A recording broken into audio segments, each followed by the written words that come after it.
So let us start one by one. What I will try to do is I'll deal with one issue as instructed by the convener sir.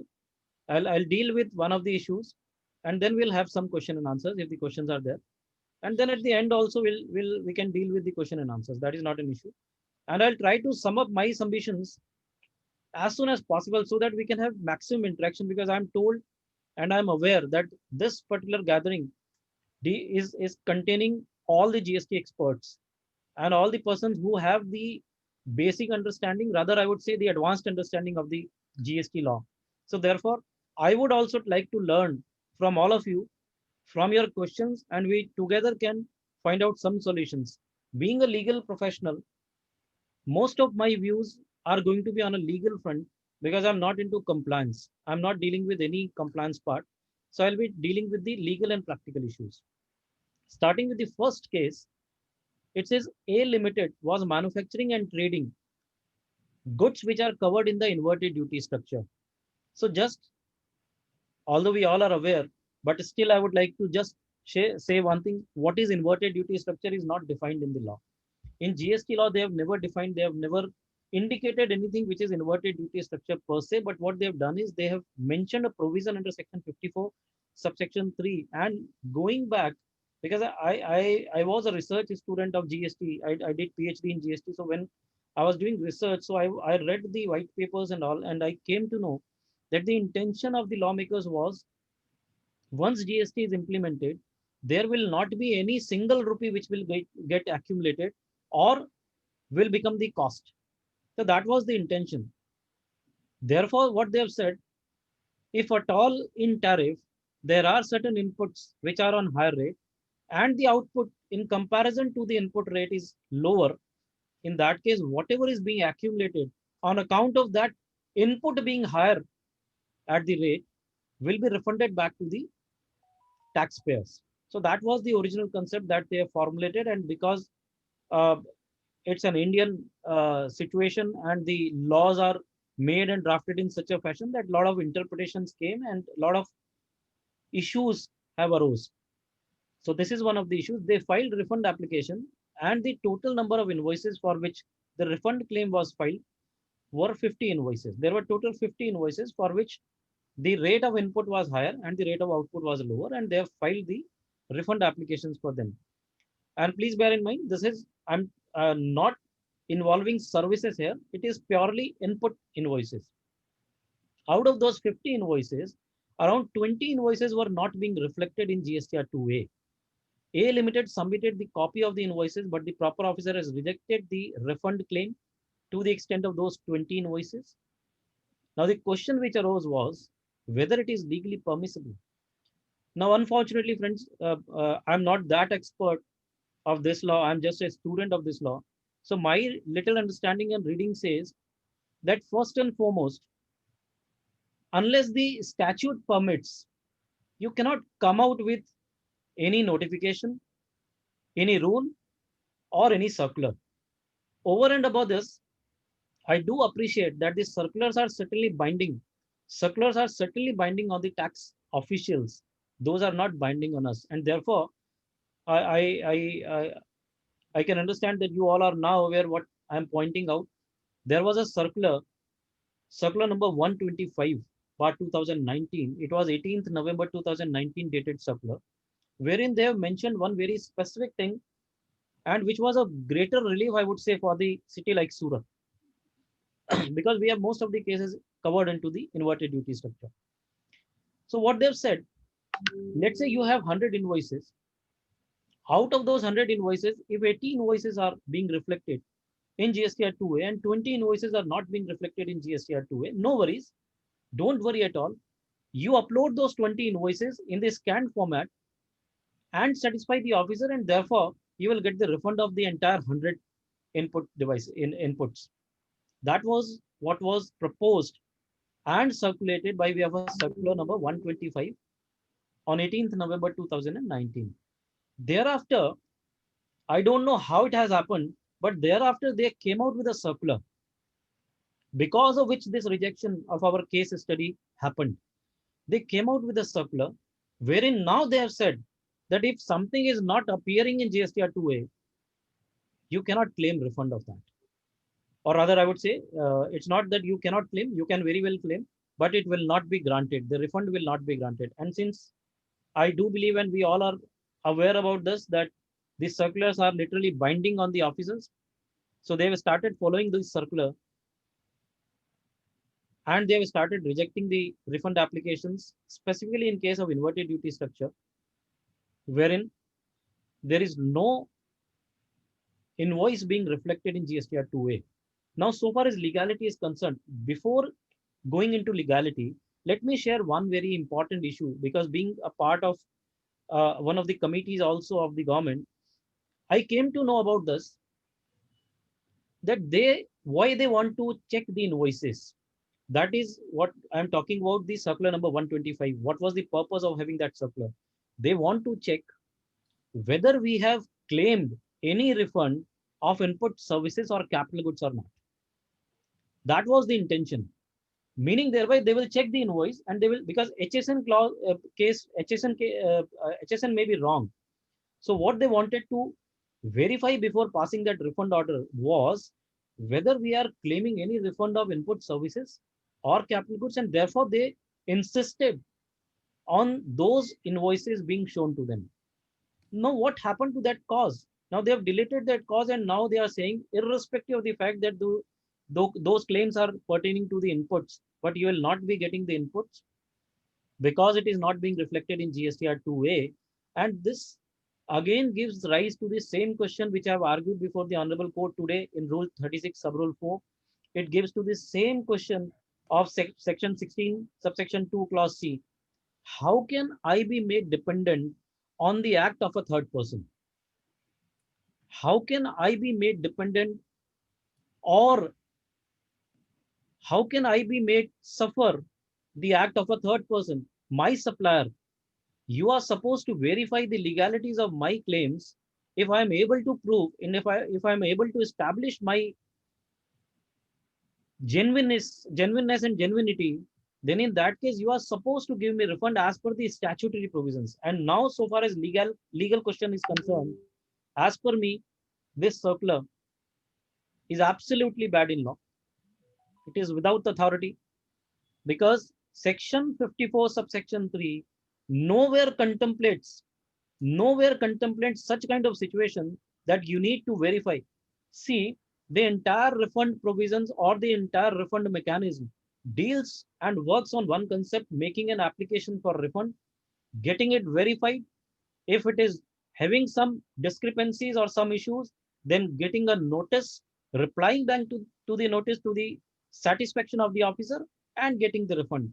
From where come this circular gets a legal sanctity? As per me, no, it does not have a legal sanctity, and therefore I would insist and suggest that this circular will not be legally sustainable in the eyes of law, in the court of law. Although the department has started rejecting the refunds, as I've narrated in one of the cases. Now, another question which comes. So, legality question, my view is the circular or such kind of restriction or rejection is absolutely bad in law. Now, the question can arise, you might have received a notice wherein the person might have shown that 20 invoices are not being shown in GSTR 2A. But tell me, friends, is that GSTR 2A under my control? The answer is absolute no. Under my control was the invoices that were supposed to be shown. I have those invoices. Section 16, subsection 2, it's a notwithstanding. It's a clause which overrides the entire section. And therefore, if I'm satisfying the four conditions which are laid down in those four in that subsection 2, I am supposed to take that credit. And if that credit is eligible to me, then please refer section 54, subsection 3. It clearly says accumulated input tax credit. If it is unutilized and accumulated input tax credit, and it is a legal credit which satisfies the test of section 16, subsection 2, I am of the belief no circular can stop me from taking refund of that.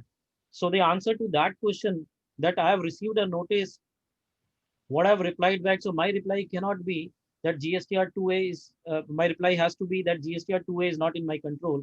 In my control, I do have these invoices and we should supply those invoices to that officer so that we can get the help against that rejection order before the appellate court or the red court.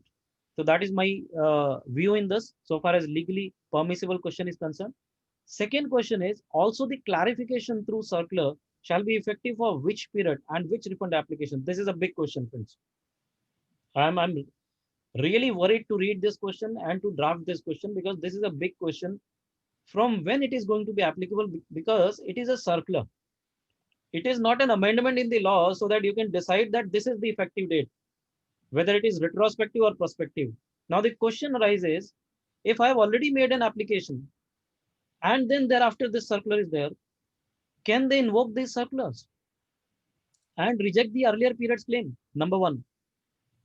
Or this circular is applicable only for the applications which are made after the implementation or after the issuance of this circular number 135 that is dated 31st March 2020.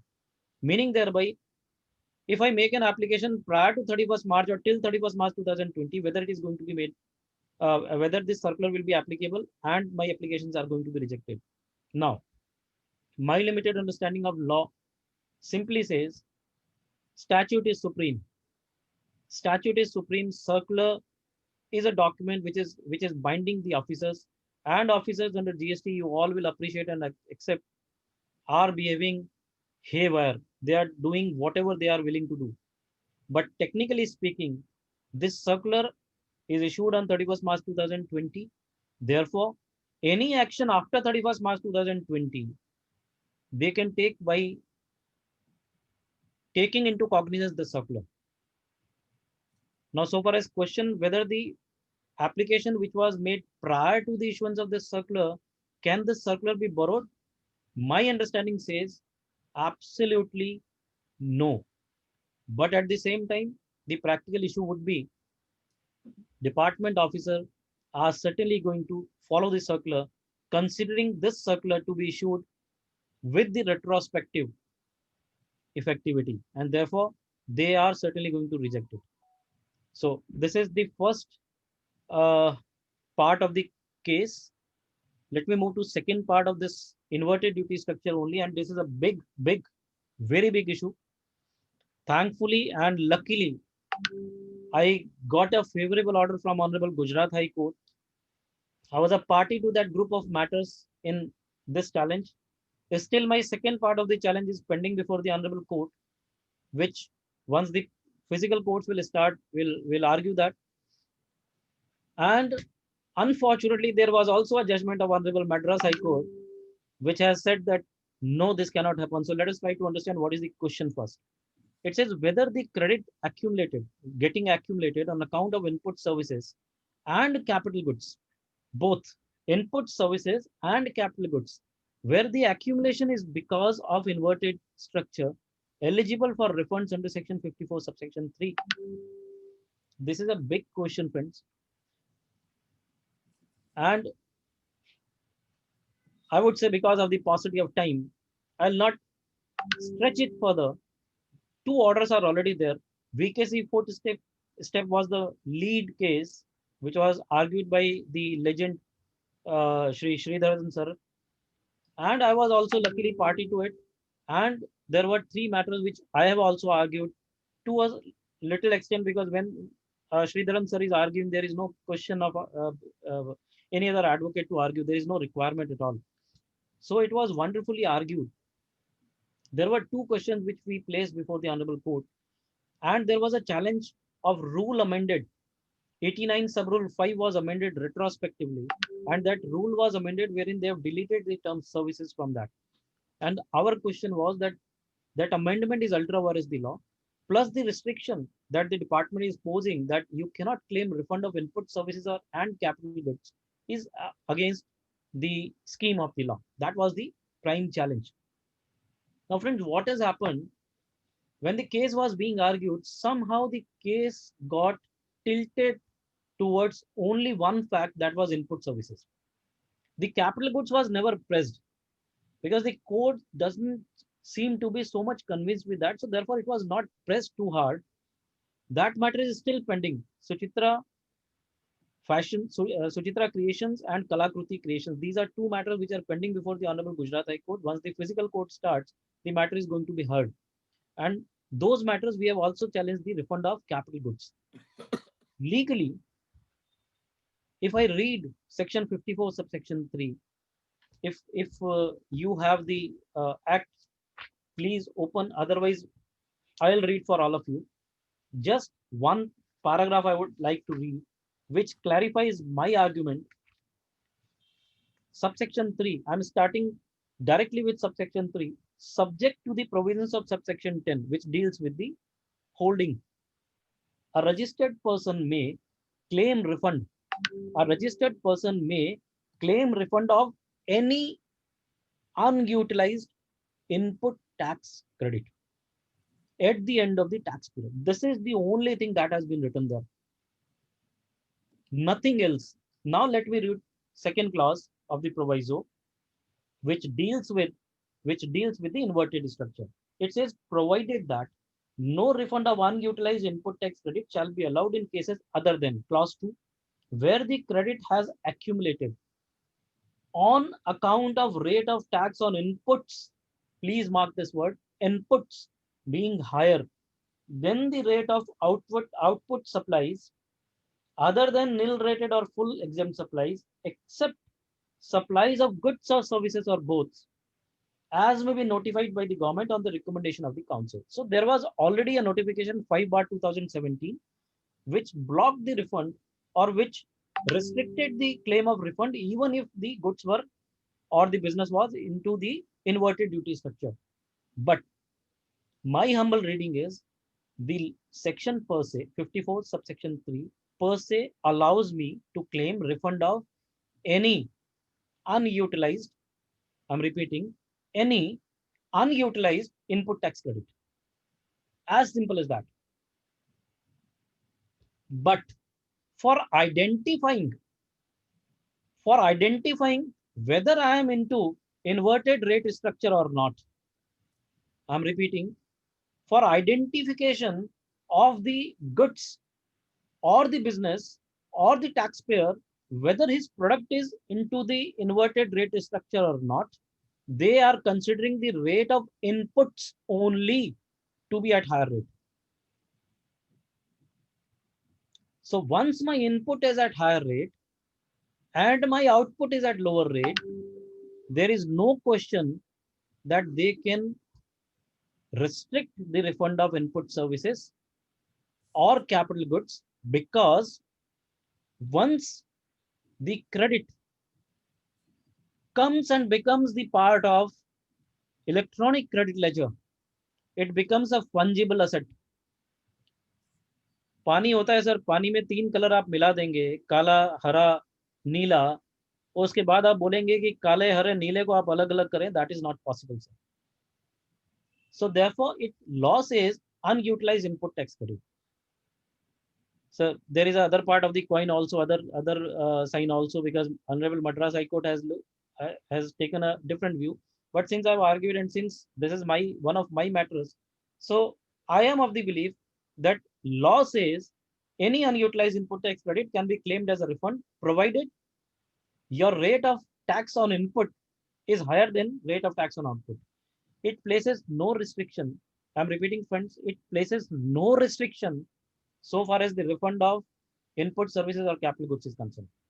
And therefore, if it is being part of, if the accumulation is because of input services or capital goods and being a part of unutilized input tax credit, I am of the view that yes, the refund is eligible. So therefore, both the refunds are eligible. Both the refunds are eligible. Input services also and capital goods also. So that is my view. So far as second question is concerned, I'm coming to another very crucial aspect, and then I'll share one of my distinct views so far as input services are concerned. Because friends, please appreciate in Surat, as I've mentioned, that textile industry is one of the major industries. And in textile, one of the major work is job work. and it's a supply of service. So I would like to share, although the time is very less, but I would like to share. I would like to take 2-3 minutes and share this. I represented textile industry before the ministry a lot of times, before the council a lot of times, with regards to the refund of accumulated credit in relation to textile mills, those dyeing mills. Because see what they are doing job work, correct? But at the same time, they are procuring inputs like chemicals, which are of 18%, and the output of those supplies of job work is 5%. So therefore, a lot of representation was made, and then thereafter they came out with an amendment by way of a notification, and they have said that yes, services will be included in that refund part. Otherwise, I met the top officers of the government for this particular issue, and they were of the view that no, no, no, no. अगर आपका input से accumulation हो रहा है और input ही है, that only will be given as a refund. If you are into the services, there will be no refund. But that is not the case. So let us see the third part, then we'll discuss this. Mr. A is engaged in providing service of diamond cutting and polishing. For providing such services, he procures certain input. Now, please mark this word. Very carefully, I've written certain inputs. That input can be of any proportion. It can be 1% of the total component also. If I have an expenditure of 1 crore, which is taxable under GST, I have paid GST on that. But out of that 1 crore, only 1 lakh is input. Then also this may be applicable. So which are having rate of tax higher than the rate applicable on the output supplies. Although the quantum and proportion of such inputs is less, still he filed the refund application considering himself to be covered under the input inverted duty structure. So I have gone there and I have filed my application of refund, but I received a show cause notice by proper officer asking him, that means asking me to show cause why the application of refund should not be rejected. He therefore has approached you for legal advice. Now, still, still the refund is not rejected. It is a stage of show cause notice. Now we need to advise that person that whether he is eligible for that refund and whether he is covered, really is covered into the inverted duty structure or not. So friends, again is stretching the same thing. It says any unutilized input tax credit. First, 54.3. Then proviso.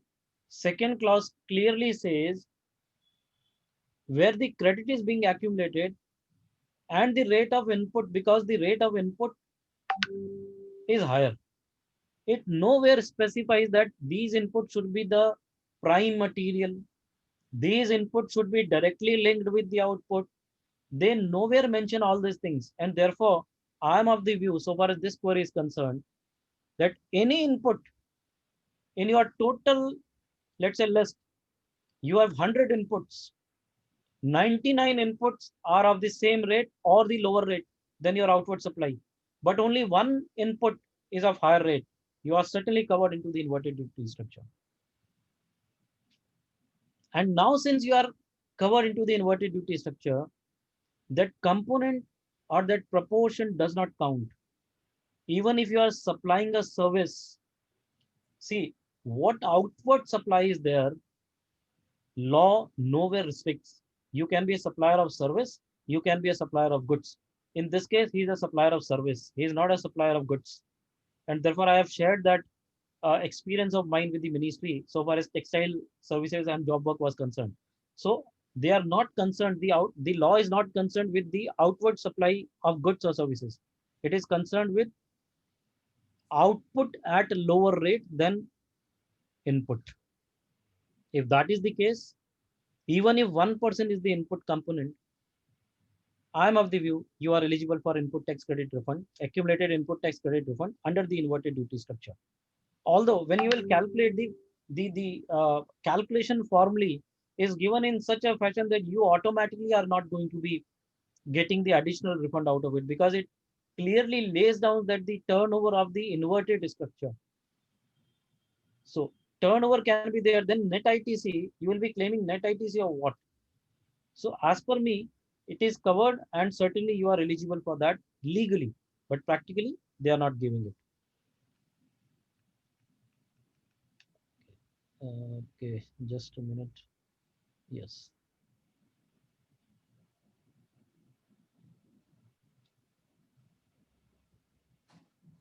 Is the screen visible now? I'm sorry, it is moving. Okay. Yes, sir. It is visible. Visible. Okay. Fourth point is Avinash is engaged in trading of filament yarn. This again relates to the latest circular. Unfortunately, we are finding such kind of circulars which are taking legal shape, unfortunately. It says Avinash is engaged in trading of filament yarn, which was procured at the rate of 18%. Now, in short, the question is, he purchased yarn of 50 crores and he was having some stock out of it. Before he could sell, he was a trader. Before he could sell the product, the rate of tax got reduced. Now it came down to 12%. Now the total tax that he has paid out of this on the purchase of this 50 crores is 9 crores. Whereas the total outward liability out of this is going to be, maybe if you add value also, like 10%, 20% profit also, then out of, if it is, let's say 60 crores, your sell value, then 7.2 crores is going to be the outward liability. So 9 minus 7.2, 1.8 crores is the accumulated credit, which is becoming his cost, And now this circular says, let us read the question. Avinash has approached you for an expert advice, whether he will be covered in the inverted duty structure and hence eligible for refund of such accumulated credit. Now, this is a big question, sir. Sir, I would like to mention only one thing. Where does it say at the time of purchase or at the time of sale? Is there anything mentioned in the law? Sir, I believe that at the time of my outward supply, if my outward rate is lower and the input pertaining to it was higher, I can claim refund of that. Maybe I'm taking a very aggressive view, but this is my view just looking into the provisions of this section, because it nowhere says, it simply says any unutilized input tax credit where the inputs are at higher rate and output is at lower rate. Now there are two interpretations of it. One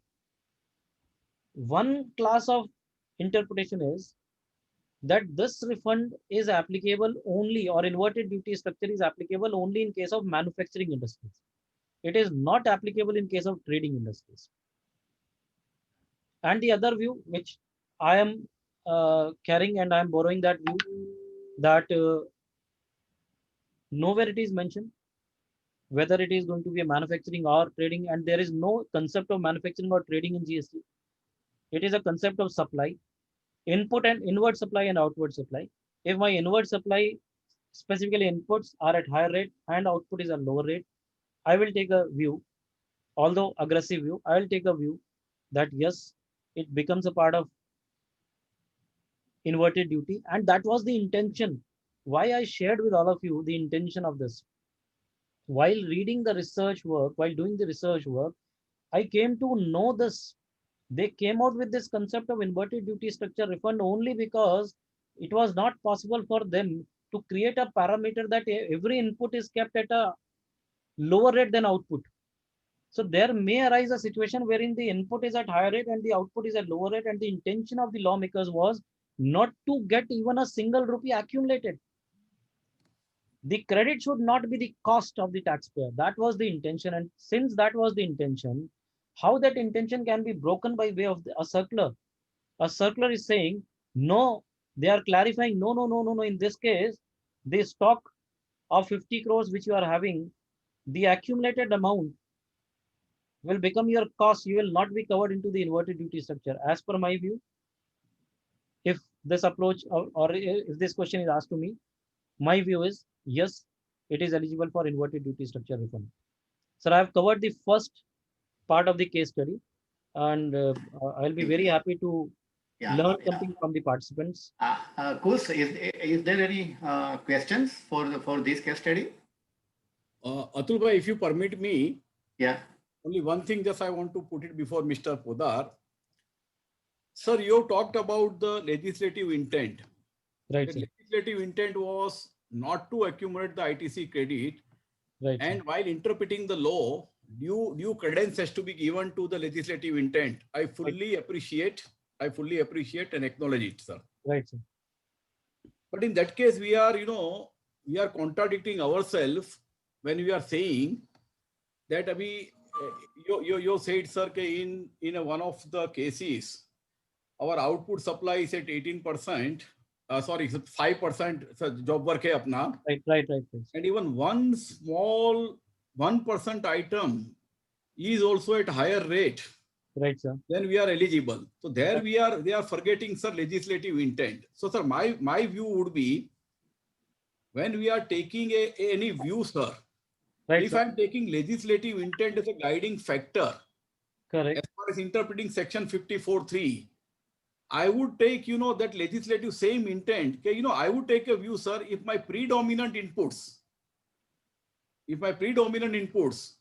are at in adverted rate, sir, not one of the inputs, sir. This is my humble view, sir. Just wanted to add, sir, because it is you are discussing such a, sir, let me tell you, your discussion is going like a knife in the butter.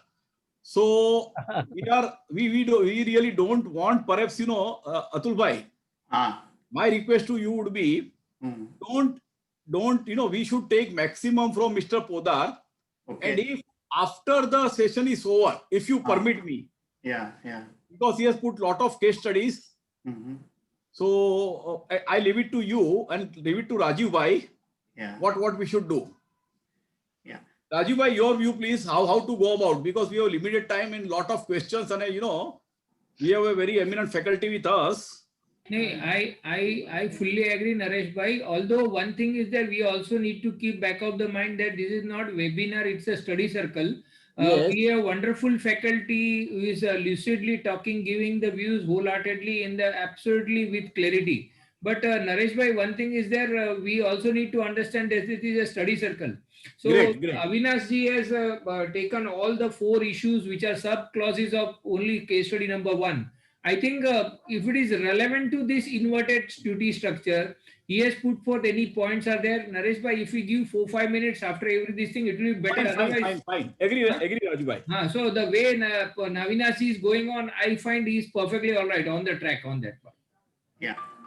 So, thank you, sir. Thank you. Yeah. But ultimately, Navinash ji, it is a speaker's prerogative. It is your prerogative. I have just put forth my view, sir. Sir, I'm comfortable with both. Yes, sir. Thank you. Naresh bhai Sir, is our technical chairman, and I respect his view with all this, all dignity and all. Thank you. Thank you, sir. Atul bhai, now any you are a question? chairman. Hello. You are boss of me and Rajiv bhai both. Yeah. And Hemant bhai, any questions? Avinash is super boss. Yes, sir. Sir, only one thing, sir, I want to ask. Let us say I am in inadvertent duty structure. I have capital goods credit. I have input services credit. But whatever credit I am utilizing for against my outward liability, can I say that is utilized against that capital goods and input services, and whatever remains is the input services to be refunded? Can I argue that? Sir, let me clarify this also, because while representing and drafting one of the issues for the ministry, we came to know this concept, and this was the best concept that could have been done. But intentionally they came out with the formula, and intentionally they have calculated net ITC in such a fashion which they are calculating. Otherwise, everybody would have done this. He would have used capital goods first, and whatever inputs accumulation is there, the entire inputs might be taken as a refund to it. And finally, the government would be at loss, because there are many cases wherein they never have given any refunds. Like in earlier regime also, the capital goods credit were never given as a refund. But it is because of the drafting or loose drafting, unfortunately, I'm using this word, I'm sorry for that. But because of this drafting, we are finding a way that we can get the refund of capital goods. And that was the reason that why we have not pressed before the Honorable Gujarat High Court. We pressed only the input services, so that was getting a favorable order for that was easy. Now, what has happened in case of Madras High Court, I'm not going to critically analyze that because time will not permit. But to be very honest, there the challenge was section 54 subsection 3. In our case, it was not the challenge. The challenge was rule 89 sub rule 5, the amendment thereof. So that was the basic difference in two of these judgment. But unfortunately, the department will understand in their own understanding, and now they will say, नहीं नहीं नहीं नहीं, अविनाश आपका judgment गया. अभी तो latest judgment Madras high court का वही चलेगा, and we are not going to refund of input services. So unfortunate parties. So sir, I do appreciate, and yes, we have taken a cognizance of this particular calculations also, and we have suggested this calculation also, but intentionally they have given the formula under section 8, under rule 89 sub rule 5, wherein they have incorporated and included only inputs. They have carefully removed capital goods, and for that, And sir, citation of that Madras High Court? sir, I don't remember that name. While we're sharing it, I'll share. No problem, sir. No problem. Sir, you can go ahead with second. Atul bhai, are we taking questions right now? So yeah, if there are anything for inadvertent duty structure. Yeah, sir, I have one question, sir. While calculating this inverted duty structure, that output tax is to be reduced, so that is to be done GST wise, that is IGST separately, CGST separately, SGST separately, or entirely together.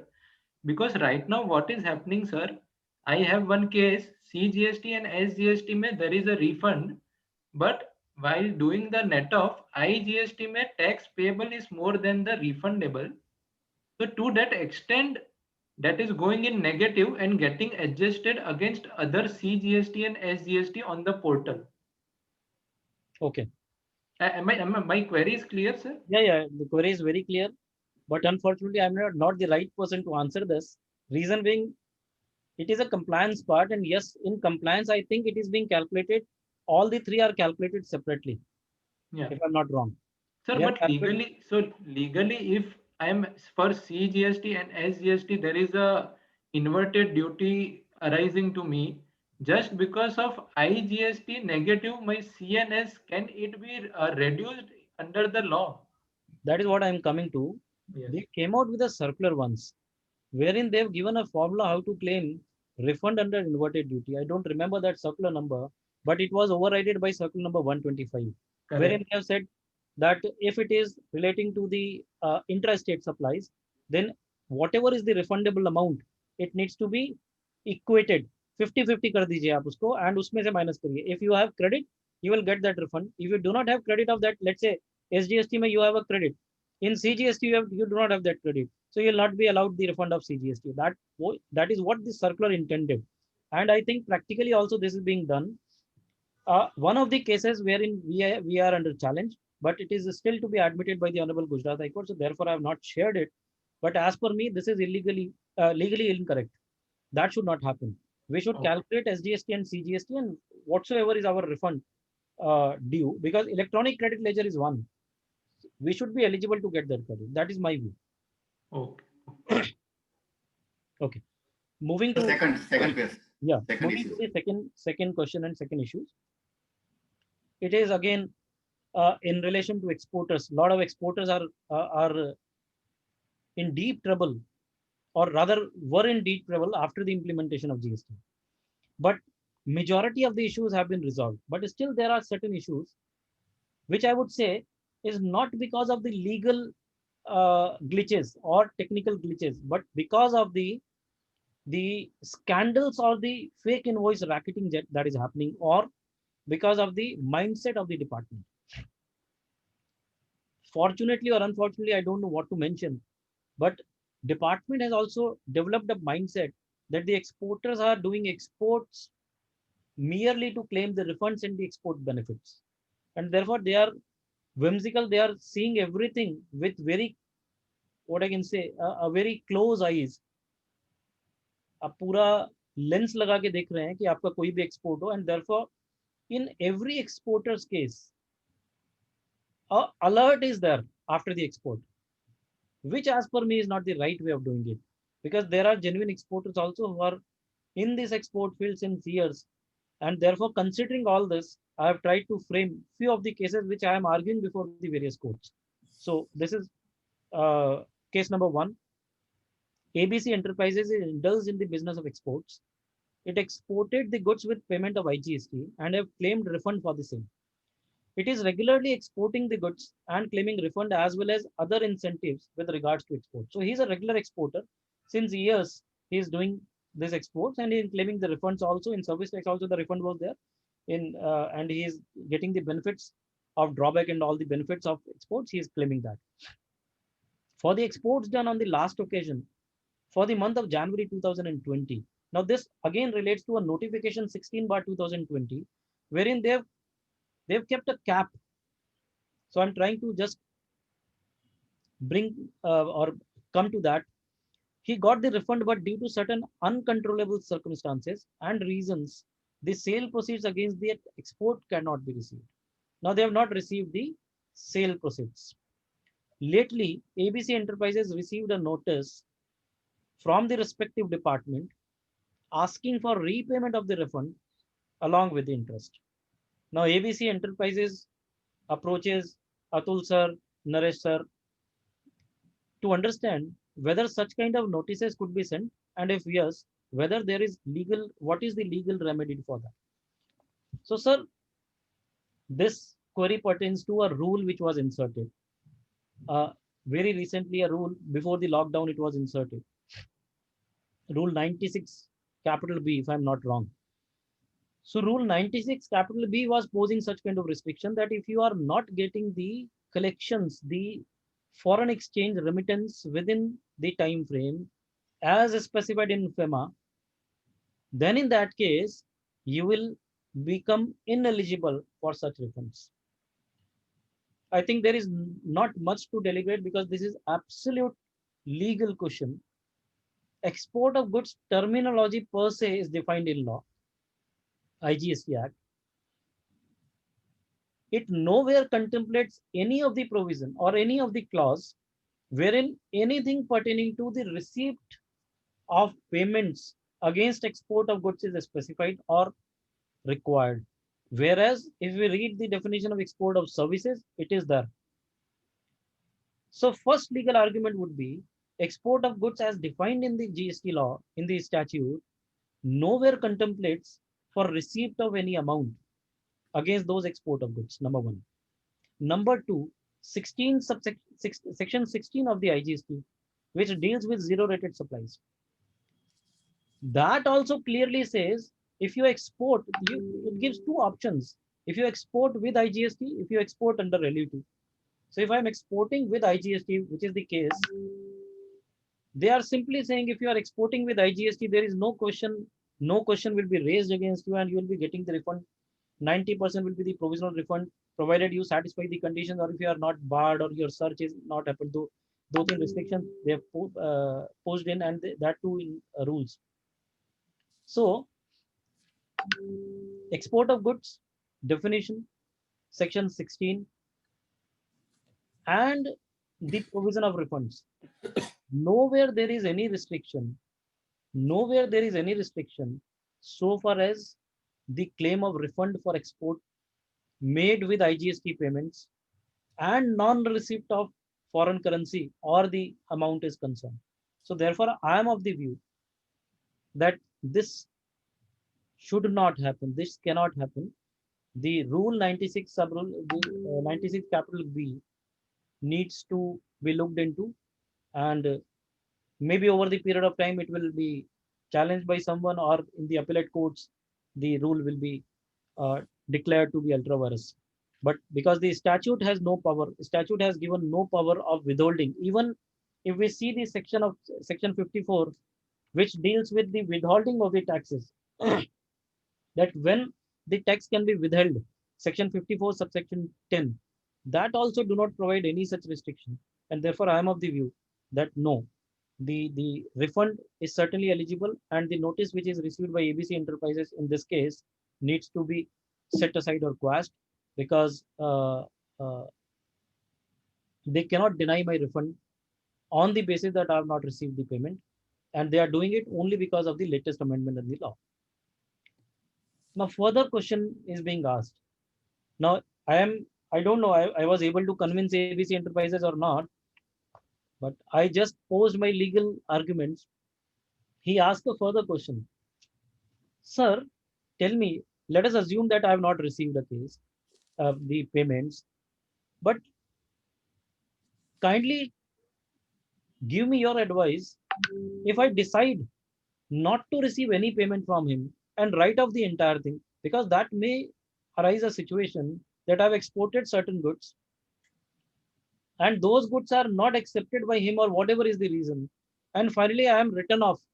I'm writing off the entire payments. I'm not receiving any payments. So his next question to me was, ABC Enterprises further ask you that in case he writes off the total amount, what shall be the repercussion? Whether he will have to refund back the amount claimed as refund along with interest. Again, the answer would not be changing. I will still be with my own answer that no, your requirement was export.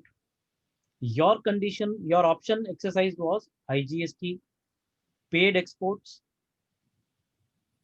Now you are not supposed to file any application for refund. The refund also is getting credited to your bank account automatically by way of rules, because it says if you comply with filing of GSTR 3B, GSTR 1 within time, then automatically scroll हो जाएगा और custom से आपका refund आ जाएगा, since it is a IGST payment case. So therefore I am of the view, even if you have not received the payment or even if you have written off the payment, in both the cases my view is that you will be eligible for GST refund. I'm not talking about MEIS. I'm not talking about any other refunds, because that may be linked with payments.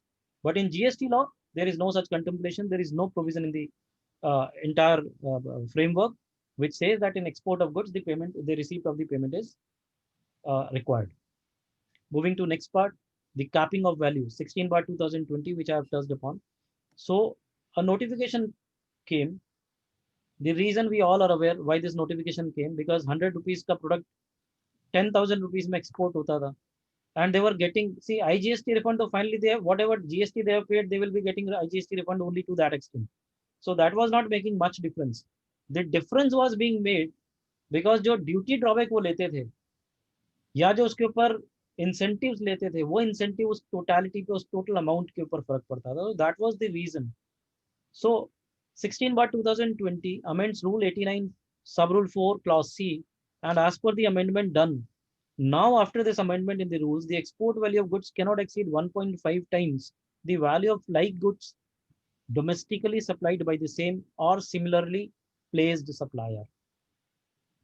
Now, first and foremost, Podarji, yes, Avinashji, yes, sir. the purpose behind this, what you said is correct, but at the same time, in my view, the purpose was, this was, when the person was getting the refund of the accumulated ITC credit exporter. Correct, sir. He is a mixed supplier, in the sense he has a domestic trading also and the export trading also. Correct, sir. So in order to get the, means, if you are showing the higher value of the exports, so the ITC attributable to that. Right. I think that was also one of the reasons, sir. Agreed, sir. Agreed. Yeah. There is one more to it, sir. now, since this has been highlighted, there is one more issue, sir, in inverted duty only.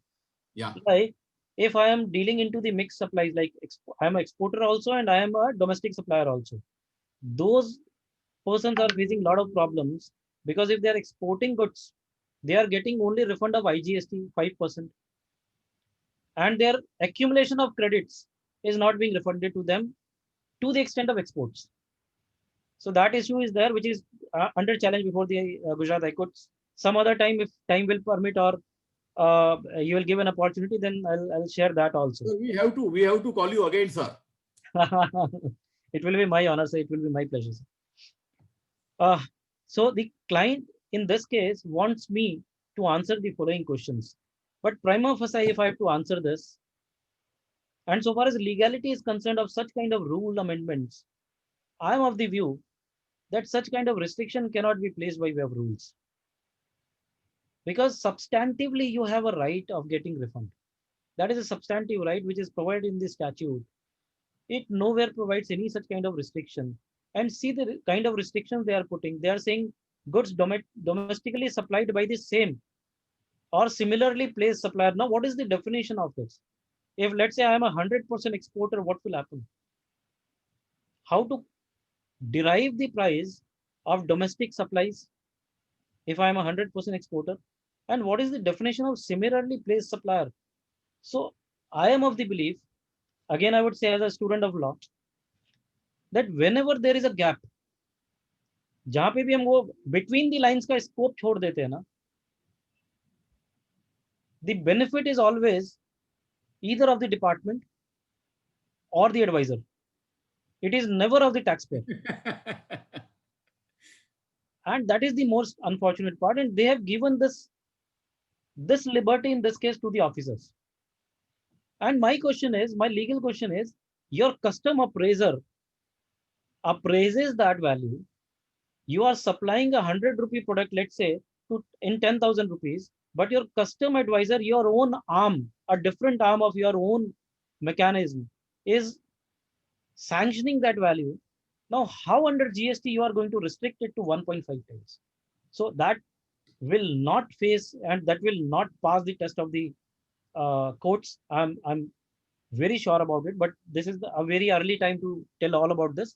Let us just see the questions which he has asked and try to deliberate on that.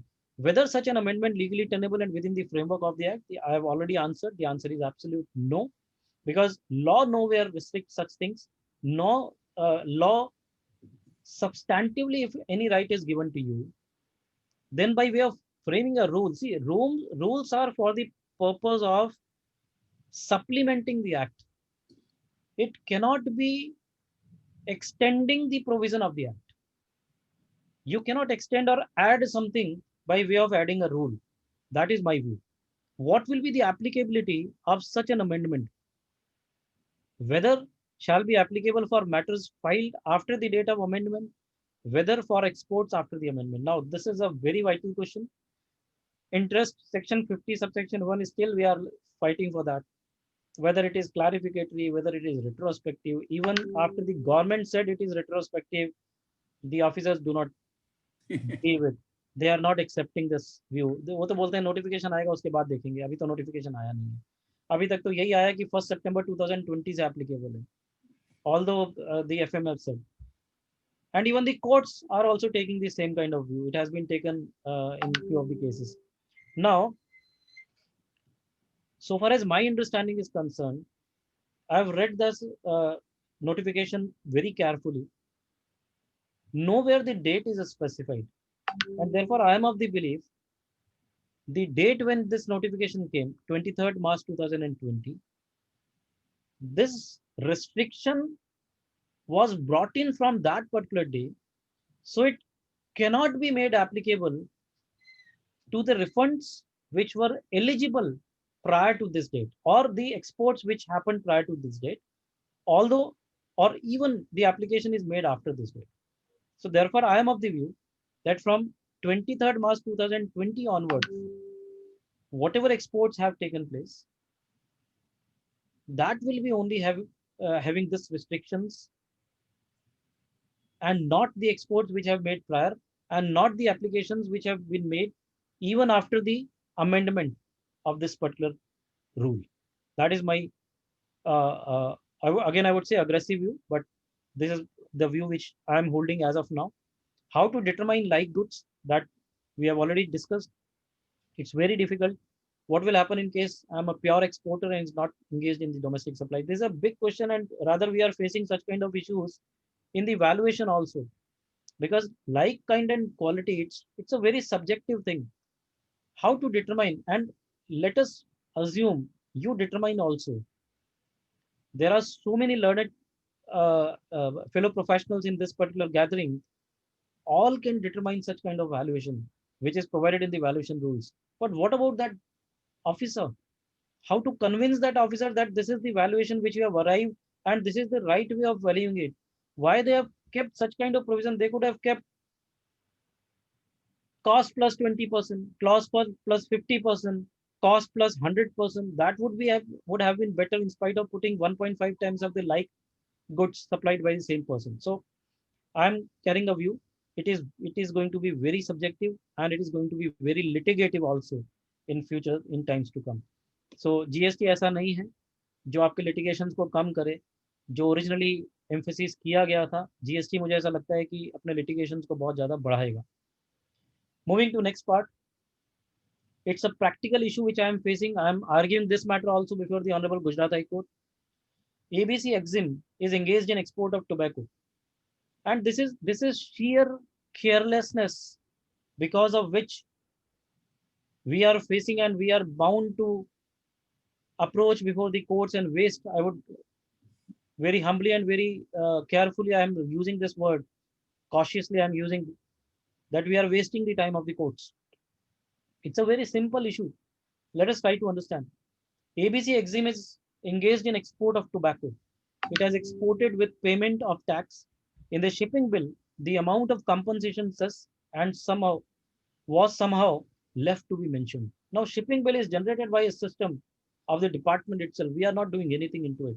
We are just creating an invoice which we are sharing with them, and then the shipping bill is being generated with packing slips and everything.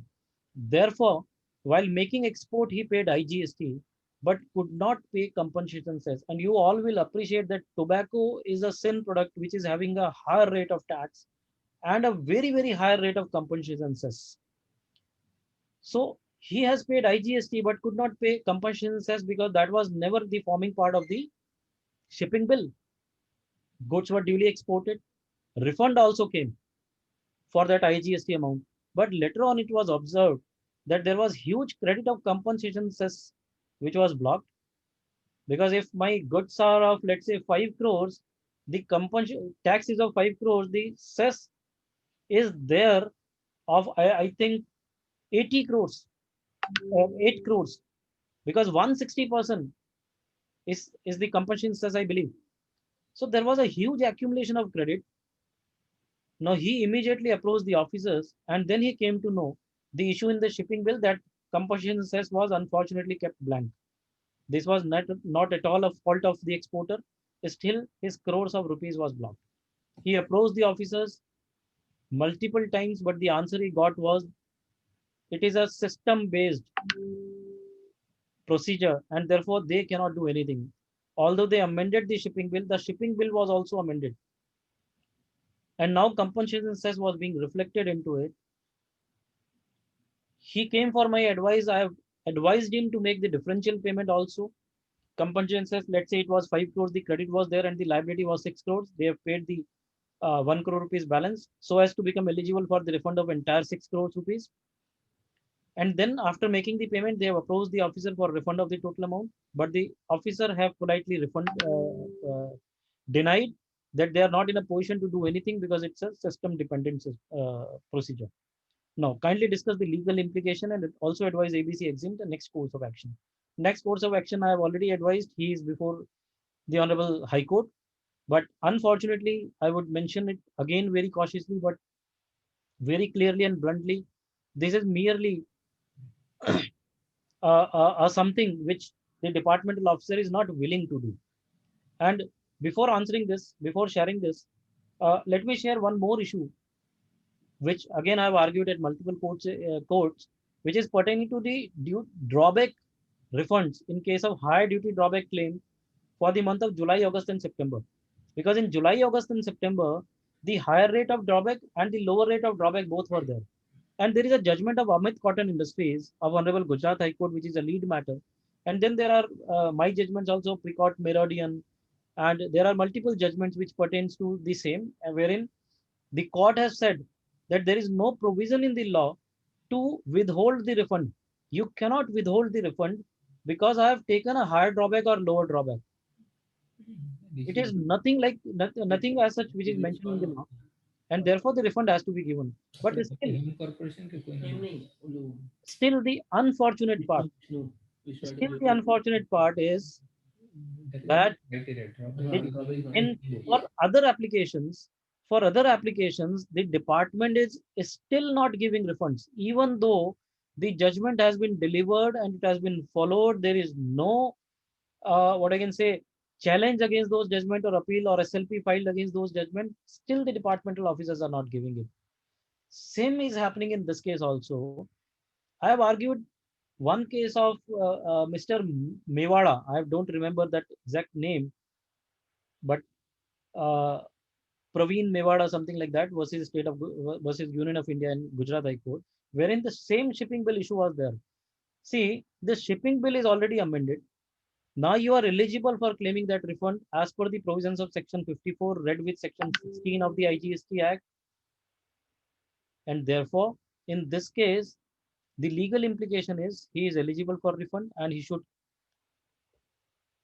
file a letter before the officer with the shipping bill duly amended and ask for the refund, which he has already done. But still, he could not get the refund, and therefore he is before the Honorable Gujarat High Court. And I am very sure that Honorable Gujarat High Court or any court of this country is going to give this refund to him because he is legally eligible for this refund. So this was my second part. If queries have to be taken, I'm willing for that, or otherwise, if I have to continue, I'll. Only. Avinash ji. Yes, sir. Yes, sir. Sir, you stated that this compensation says missed out and later on refund claim department, you say it is already rejected, you said, correct? No, it's not rejected by the department. Huh? We have filed a letter Huh? and they have replied orally. They never reply back in writing. So they have replied orally कि ये हमारे power में नहीं है, system dependent है और हम system में कुछ नहीं कर सकते, तो आपको कोर्ट में जाना पड़ेगा. Okay, fine. So, because there is no bar in the statute to file second refund claim for the same period also. Right, sir. There is no bar in the statute also.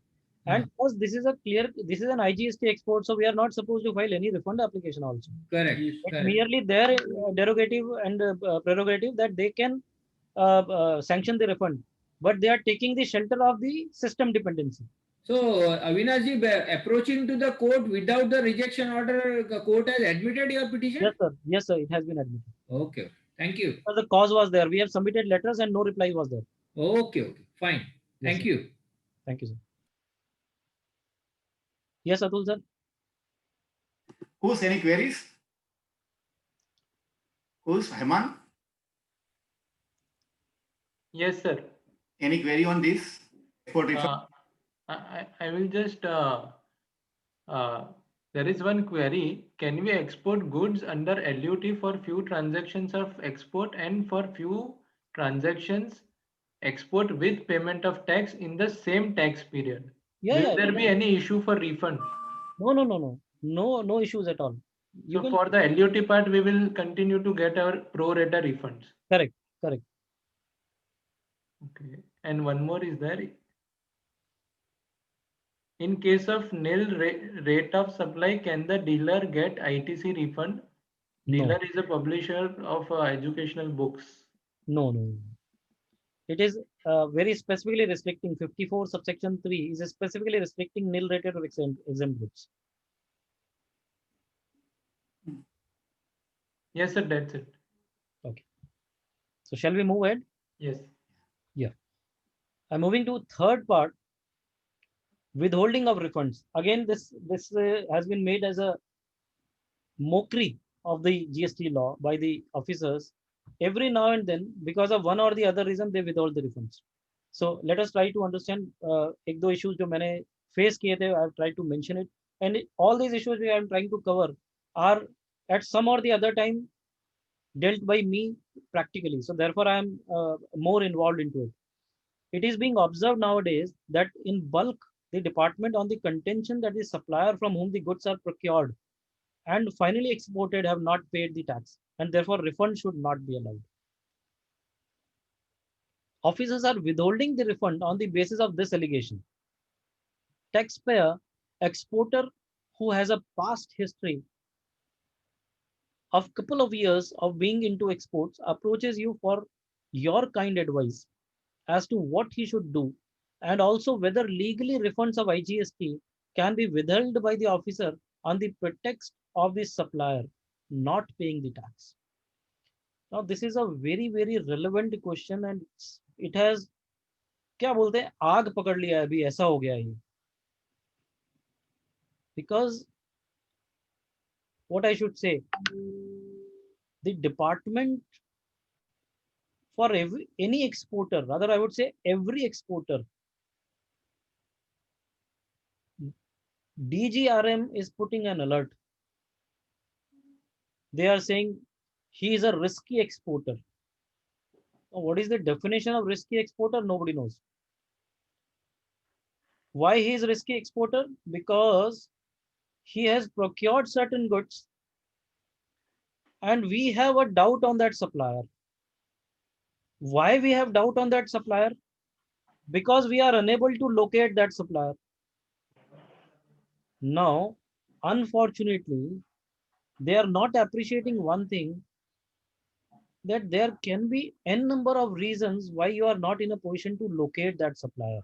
I'm not going into the intricacies of 16.2c, but it is more or less similar to that. But I'll restrict myself only to the withholding part, that if they are alleging that the supplier is not there or he has not made the payment of tax, but he is accepting, I'm repeating, sir, if he is accepting and admitting that yes, you have exported the goods, can he withhold your refund?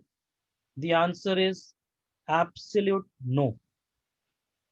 There is no power per se given to any of the officers within the framework of GST to hold any refund except the situation, or except in the situation which is provided under section 54 subsection 10.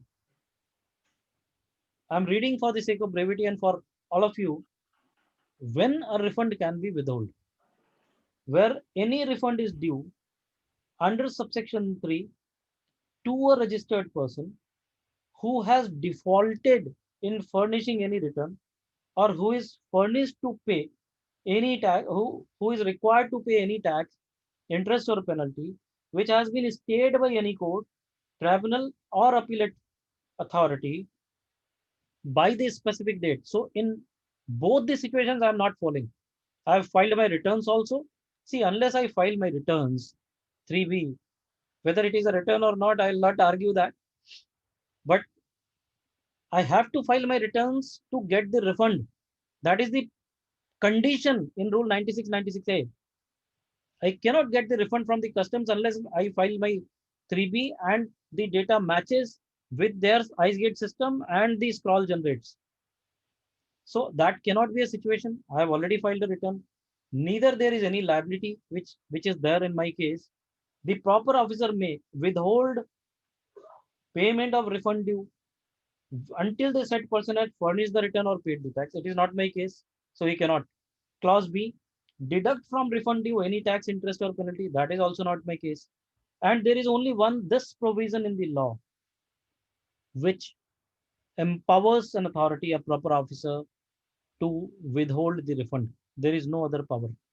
And therefore, I am of the view, I would say a very strong view. You can, yes, आपको लगता है red alert कर देना है, आप alert करिए.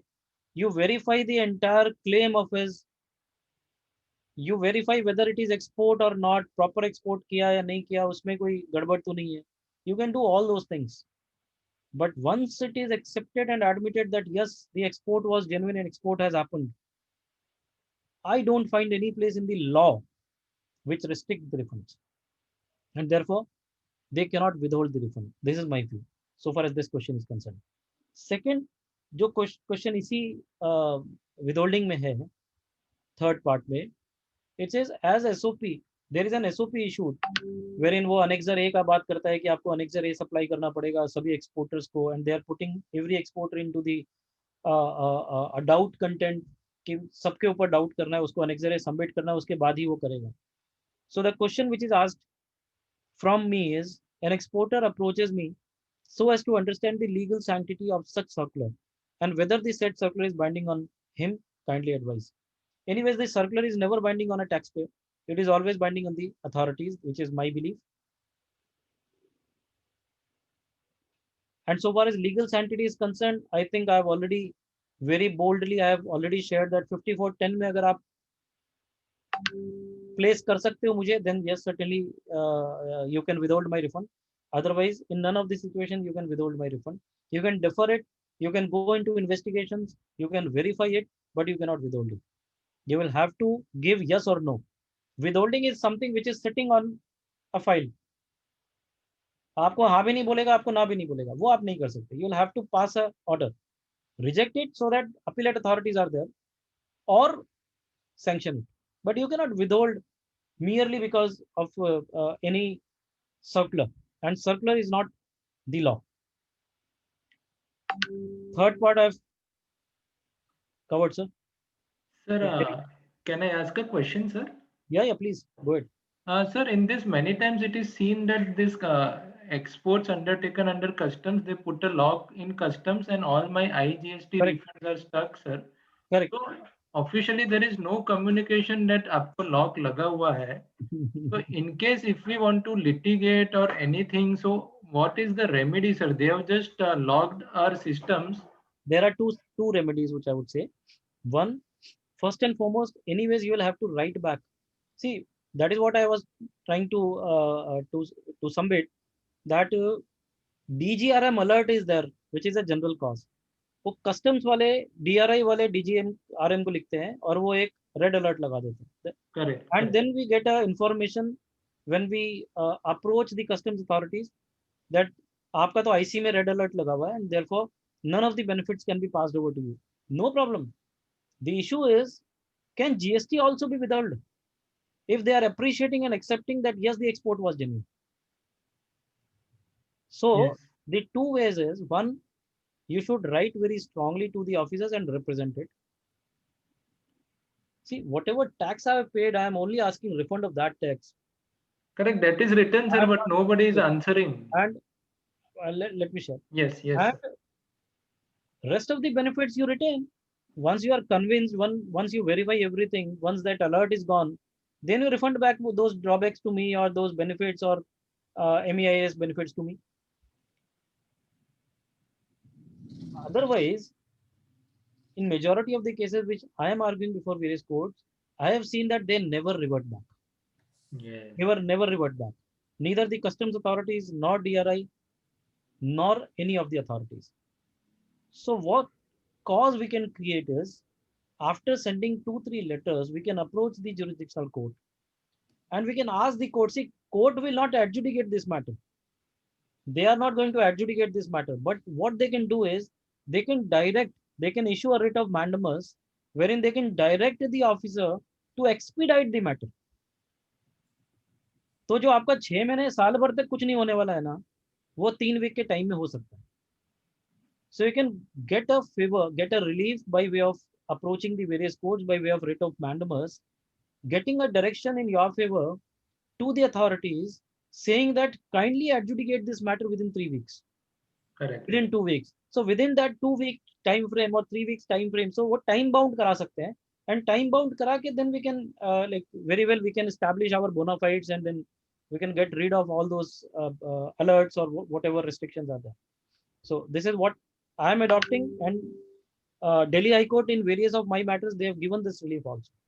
They have given 3 weeks, 4 weeks time to the authorities to adjudicate and conclude the matter and reply back, submit back their reports to the court.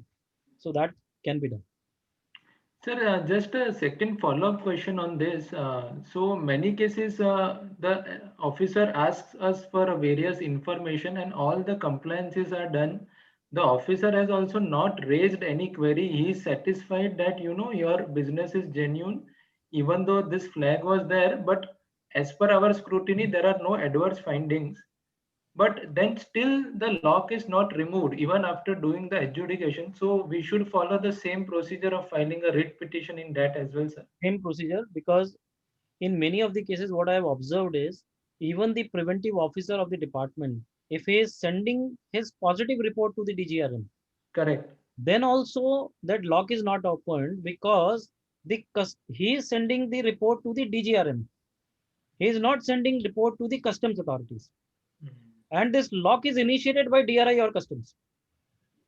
तो जब तक उसके पास नहीं जाएगा, तब तक कुछ clarity नहीं होगा. So there are two ways. Either we approach them directly that, see the sir, this is the NOC which is given by the preventive officer to whom you have requested for the verifications, and he has given this NOC, and we request the customs authorities or the DRI, or we go to the honorable courts and get the direction. Correct, sir. In the circular timelines are mentioned and even the email IDs of the principal commissioners are mentioned, but unfortunately there is no response from anywhere. Sir, how would they revert back? Because revert करेगा तो फंस जाएगा ना sir. Correct, sir. Rajiv sir ने भी जो question पूछा तो I got an oral answer only. They will never give writing, and that is our, what I can say, that is a tool for our winning win also, because they will never write. We always keep on writing, so we have everything on record to prove our bona fide, that we have approached you multiple times, but you never have considered it. You were not having intention, so that is going to be in our favor in the court of law. So अच्छे में बुरा, बुरे में अच्छा, वैसा है. That's it, sir. You can move on to the next question. Avinash ji, 1 second, Avinash ji. Yeah. Yes, yes, sir. Sir, you have mentioned about that risky exporter and the refund. Fine. Right. I will see 54.3 is envisaged refund of unutilized ITC. Of Right. course, you can claim after making payment on output side is a different thing. Correct. So unutilized ITC you will have to first comply with the test of section 16 fully. Absolutely. Now, your vendor is concerned if he has not paid the taxes and you have not received, then again that entire exercise of 2A, can't you, department can, restrict you there, ki this is not ITC at all eligible since your vendor is not yet filed, and then they will go by that 2A mein dikhta nahi hai or whatever. Right, So right. then in that case, don't you think you will have a tough time over there saying that there is no provision in the law to withhold? 100%, sir. 100% I'll have a very tough time, but my argument there would be, my submission would be, I have purchased from thousands of suppliers. Yes, You have raised a query on one supplier. correct. Retain that much of amount. Give me Okay. the balance amount. Okay, fine. Return that much amount and go ahead. Okay. Yeah. And that is fine. Entire refund cannot be locked. Correct, sir. Correct. They are blocking the entire refund. Yeah, I appreciate. I'm sorry. I appreciate, sir. Correct, sir. Thank Thank you. Avinash ji, Yes, sir. Yes, sir. we are, see, because you quoted section 5410 for not withholding ka reasons mein, sir, 5410 mein, you are not covered, correct, sir? Apne case study mein. Yes, yes, sir. Yes. But sir, the problem is the custom guy says that we are not covered by your GST Act. We are covered because we are monitoring all the things, administering the custom act. Correct. So I think just to put before the participant that this is one of the practical point karke. Yeah, sir, you can go ahead, sir. Yes, sir. Yeah. In this point also, sir, my humble submission would be, even though the customs authorities are passing or sanctioning that refund, but practically this refund is of GST. GST, yes. And therefore- Prime act is GST. Therefore, they cannot withhold. Had it Yeah. been customs duty, they could have done it. Yes, sir. Next, fourth part is limitation issues. Mr. A has raised correct invoice and have collected IGST from its customers and have filed GSTR1 properly for the relevant period of 2017-18. But due to some technical glitches in accounting system in reporting of GSTR3B, amount of IGST got wrongly reflected as CGST and SGST. And the same was also paid by the registered person. While filing Form GSTR 9C, at the time of filing reconciliation statement, mistake was identified. Correct tax, that is IGST, was paid through DRC 03, and then application for refund of CGST and IGST was filed in Form RFD 01 in the month of April 2020. For the refund of excess tax paid under the head CGST and SGST, can refund be rejected on the basis of limitation of 2 years have been lapsed from the due date of filing of 3B. So the sole question is, and this again is a question which I am dealing practically at Delhi in one of the government organizations. They have faced this kind of issue. Now the department is contending that it is a time barred application and therefore you are not eligible for refund. We are, rather, I have gone through the provisions multiple times. I have seen cases also, but somehow I could not locate any provision which imposes a time limit on my cash being available with the department, which is wrongly paid. My humble submission is, that if I have paid cash in spite of IGST as CGST or SGST, or if I have paid that amount out of my ITC balance, in both the cases, the time limit should not be made applicable to me, because explanation to section 54, which deals with the time barring, which calculates the 2 years or the time limit from the specified date, there is no provision which restricts a refund for any payment which has been wrongly made and the right payment has been made. There is a difference in this case and section 77 case. Section 77 says that you have paid IGST wrongly or CGST, SGST wrongly. Now you pay the correct and ask for the refund. So slight difference is only the time barring of 2 years. My humble submission is section 77 does not fall within the time bar. It is a standalone provision and I am eligible for claiming refund, although I'll be filing as per the provisions of 54, but it has to be read with section 77 because section 77 places the substantial right of getting refund to me, and therefore I am eligible for refund and the time limit will not be made applicable or will not be applicable to me. This is my humble view so far as this question is concerned. We are before the appellate authority, it is still to be decided.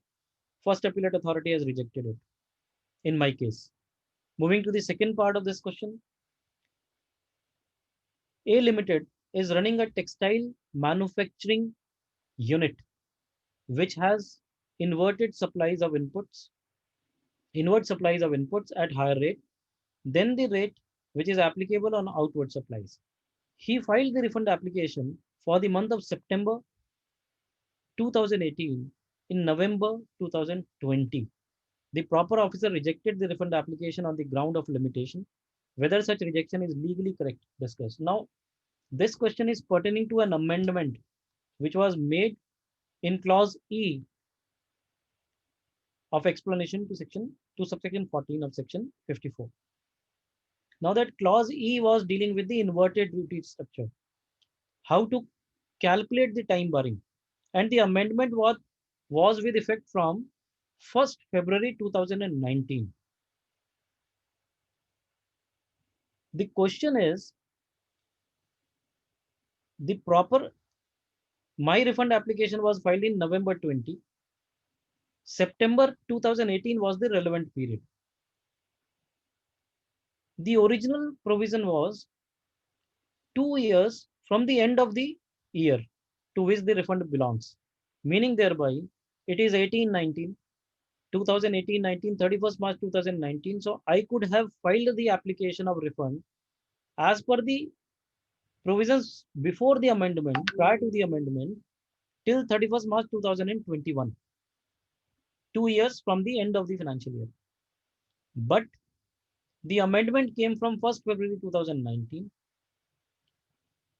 and the amendment was that you have to calculate this 2 years from the due date of filing of GSTR 3B. So therefore they have restricted it. And now for September 2018, the due date, let us presume, was 20th October 2018. From 20th October 2018, it should have been filed within 2 years, meaning thereby October 2020. So the department says that since you have filed the refund application in November 2020, you have exceeded your time limit, and therefore this application of refund is time barred. So the mute question and the major question in this particular issue is, does this refund application being covered under the time barring situation? So therefore we need to analyze whether the amendment was for the applications made after 1st February 2019 for all the cases, meaning thereby the period after 2019 February and the period prior to February 2019, or It was for the period starting from 1st February 2019 and the refund applications thereof. So I am holding a view that this amendment was never a retrospective amendment. It was a prospective amendment. Had it been a reason that the government wanted this time limit to be reduced from 2 years from the end of the financial year to the 2 years from the due date of filing of GSTR 3B, they would have done it retrospectively. जो वो regularly करते हैं, but they have done it, they have implemented it prospectively, and therefore I am of the belief that all the applications which are pertaining to the period after on or after 1st February 2019 shall be covered by this, and all the applications which are for the period till 31st January 2019 should not be covered by this, and they should be covered by the earlier provision, and therefore it should be 2 years from the end of the financial year. And therefore, in my case, in the current case, my due date for filing or my limitation would end on 31st March 2021, and therefore the rejection was not sustainable or bad as per my views. So this is the view which I am holding so far as that amendment of the time barring calculation in clause E of inverted duty rate structure under section 54 from 1st February 2019 is concerned. If any questions are there, we can take up. Otherwise, I can move. I think I'm not able you to can take go a ahead. mark. So you complete fifth one, then we will come back. Sure. Unjust enrichment. This is again a wonderful example of how the department and how the dealers, big dealers work. It's again a practical case filed by me before the Honorable Gujarat High Court. A physically handicapped, he's a chartered accountant. I have named Mr. A, but he's a chartered accountant. A physical handicapped person who has purchased a motor vehicle, the car is BMW, not exceeding 4,000. As per the notification 14/2019, there is an exemption. Concessional rate is provided to the physical handicapped or challenged persons for specific motor vehicles with a specific capacity. And the rate is chargeable at the rate of 18%. Higher rate charge नहीं होगा, उसके ऊपर cess charge नहीं होगा. Cess was also exempted. But at the time of purchase, he was charged with both. He was charged at the time of purchase with the full rate of tax along with the cess, ignoring the fact that he has given medical certificate at the time of purchase. Even he has given the certificate, but he was charged at the full rate of tax. Now he has approached the dealer for refund. He clearly denied and said that he cannot refund because he has already deposited the amount. Now, no worries. He has collected from you and he has deposited as an agent of the government. So he said he is not in a position to give the refund back. Then Mr. A filed refund application with department, but the said application was also rejected. Then thereafter, Mr. A has filed the application and the application was rejected. Then Mr. A finally found you to be an expert of the subject, and he seeks your advice to understand whether this amounts to unjust enrichment and also whether he is eligible for refund of the excess amount charged as tax and compensation cess. If the answer with regards to eligibility of the refund is in affirmative, Mr. A requests you to kindly advise how the amount can be received as refund. Now, practically what he has done, the dealer has filed a refund. Sir. Yes, sir. Before you explain this, two things I would like, you to, enlighten our members. Yes, sir. Okay, there is in indirect tax, the person who bear the incidence of tax is entitled to take the credit, sir, correct? Because there is no specific provision in the act. But, from where this principle is coming, sir, that if you can, spare 1 minute on that, sir. Sure, sir. That is one. And secondly, in this case, the dealer has denied the refund. Dealer के पास तो time limit समझो जो September, suppose before September, if you issued the credit note, he could have adjusted. Correct. And legally he can deny it, sir. I think these are the two things. Just आप sir इसके ऊपर 2 minutes spare करेंगे. Sure, sir. Because the day-to-day practical issues. 100%, sir. 100%. Yeah, please, sir. So first and foremost, sir asked me to share about the indirect tax concept. The concept clearly says that if I'm collecting something from someone as a tax, so it cannot be for the purpose of enriching myself, and neither something which cannot be demanded as tax. Article 265 का violation हो जाता है. And if something can be demanded as something cannot be demanded as tax, even if you have collected and deposited to the government, even the government cannot be impeached. So in both the aspects, in both the situations, it becomes refundable to the person from whom it is being collected. That is my limited understanding. Now what Okay. happens in this particular case, the dealer has collected and deposited. So therefore now he is saying कि मैंने तो collect कर लिया तो मैंने deposit कर दिया. Now very vital question sir has raised, whether this was collected as tax, whether he was eligible to collect this. And if at all it was not eligible, he was not eligible to collect as a tax, even though he has deposited, can he deny the refund of that particular excess amount that he has collected from him? Right, sir? Yeah. Now, my humble submission would be, first and foremost, he was having various ways and means wherein he could have adjusted this amount by way of credit note or by various other means also that could have been done, but he has not done it. He has absolutely denied to do that. Thereafter, what he has done is, because I missed one limbo into this, so I'm sharing that. Thereafter, on my pressurization, the dealer filed a refund application with the department. Okay. That this amount he has paid on this particular invoice, the amount was collected this much and he has paid, whereas as per this notification, he is not empowered or entitled to collect this amount, and therefore it is refundable.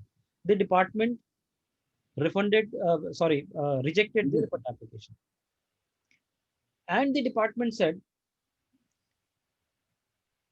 that there is a certificate which is required, which needs to be attached at the time of purchase, whether that certificate is there.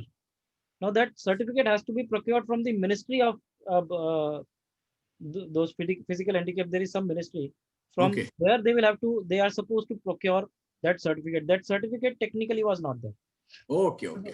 They have rejected the refund application. Now the question came about the enrichment of the government, because dealer ने collect किया, उसने भर दिया, so he has not enriched himself. Now the question came कि whether the government is enriched. So we approached the government on the pretext that substantially we were having the eligibility of claiming such refunds. But because of some, what I can say, lapse of a procedure or non-availability of that certificate, you should not reject my application. And therefore, thereafter, Mr. A has filed another application of refund. Because see, dealer has filed the refund application that was rejected. Then Mr. A has filed an application mentioning that this was a tax was supposed to be charged, but this has been charged and deposited to you.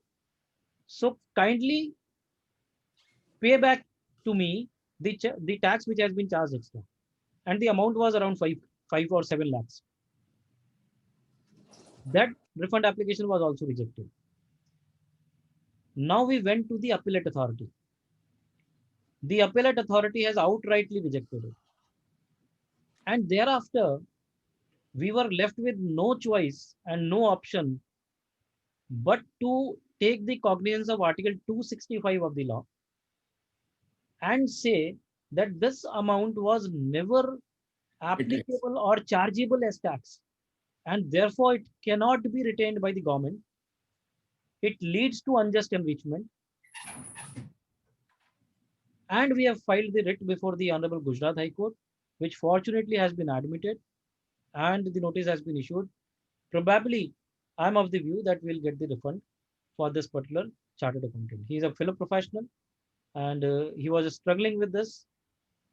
3 rounds of litigation he has already dealt with: refund application, rejection, appeal, rejection, then refund by himself, then rejection. So there was no way out, and we have to approach the honorable court. And I think now the court will understand that what is and how the unjust enrichment has happened in this particular case. So I have submitted my views on the case studies which were drafted. I hope that I have not like what I can say. I have made some value by way of my thoughts. If not the what I can say, major. If many of you might not be agreeing to my views, but these were the bold and honest views which I had looking to and being a student of law, and therefore it was my responsibility and duty to share my view honestly with all of you without having any क्या बोल सकते हैं कोई भी मक्खन polish नहीं किए बिना कोई भी रास्ता ढूंढे बिना जो लॉ में मुझे पढ़ने को आया जो लॉ में समझ में आया I've shared that. So once again I'm thankful to Naresh sir, Atul sir and the entire team for having me here, giving me this opportunity. It's one of the biggest opportunity that I've got on this big platform of Chamber of Tax Consultants. Although I'm a member of this since years, but वही होता है ना, every speaker dreams of speaking on such kind of platforms. So once again, many thanks. Indeed, I'm grateful to all of you. Thank you, sir. Avinash ji, my first response as a personal friend. Sir, it is not your honor, it is our honor also. That is the first thing. Second thing, if you are talking about the value addition to the participants, I am not talking on behalf of all participants, but at least one of the participants, having listened to you word by word, I am really impressed by your honest expression of your views. You have never been, using the jargons. You have not guarded, you use the guarded words. Whatever you wanted to say, you told us very, very clearly. And exactly जो अपना जो topic था, legal principles and practical issues.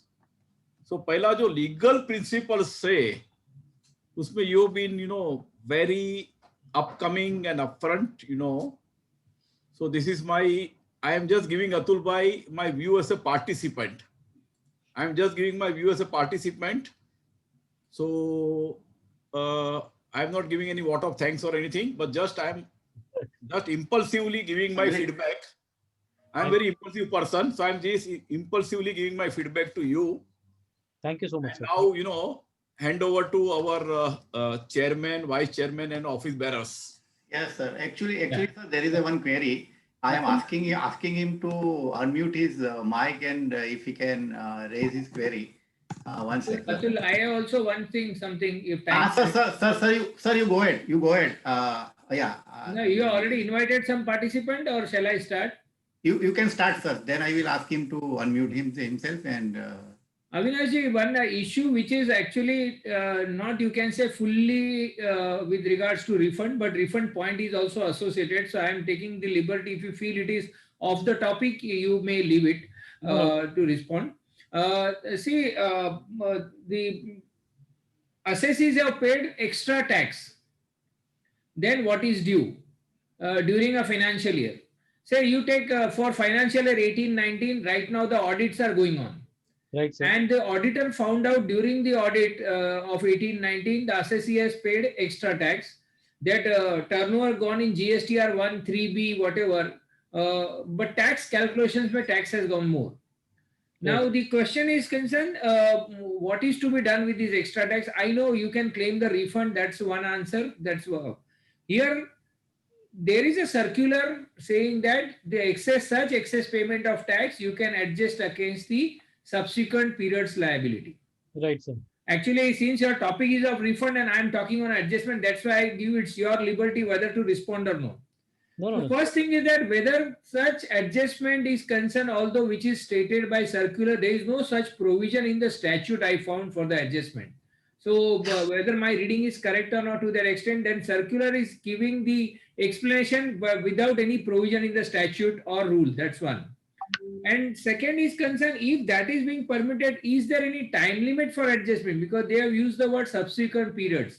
Now it is for financial year 18-19, some 100 rupees paid extra. and right now we are in the month of November. Say we are filing October's return by 23rd or 22nd after almost 18 months, because the audit has been conducted now and it has been identified now.